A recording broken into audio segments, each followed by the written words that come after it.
தமிழகம் முழுவதும் உள்ள பல்கலைக்கழகங்கள், கல்லூரிகளில் அழகிப் போட்டி நடத்துவதற்கு தடை விதிக்க வேண்டும் என தமிழக உயர்கல்வித்துறைக்கு சென்னை உயர்நீதிமன்றம் அதிரடி உத்தரவு பிறப்பித்துள்ளது.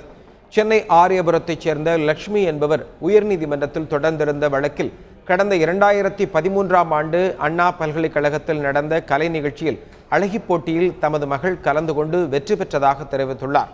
ஆனால் அதற்கான பரிசுத் தொகையான 5 லட்சம் ரூபாய் வழங்கப்படவில்லை என்றும், எனவே உடனடியாக வழங்க உத்தரவிட வேண்டும் என்றும் கேட்டுக்கொண்டிருந்தார்.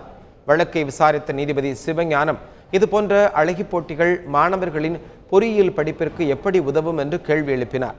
எனவே கலை நிகழ்ச்சிகளில் அழகிப் போட்டி நடத்தக்கூடாது என பல்கலைக்கழகங்கள், நிகர்நிலை பல்கலைக்கழகங்கள், கல்வி நிலையங்கள் மற்றும் கல்லூரிகளுக்கு உயர்கல்வித்துறை செயலாளர், தொழில்நுட்ப கல்வி இயக்குனர் சுற்றறிக்கை அனுப்ப வேண்டும் என்று உத்தரவிட்டுள்ளார். பரிசுத் தொகை வழங்காதது குறித்து அண்ணா பல்கலைக்கழகம் 20ஆம் தேதிக்குள் பதிலளிக்க வேண்டும் என்றும் உத்தரவிடப்பட்டுள்ளது.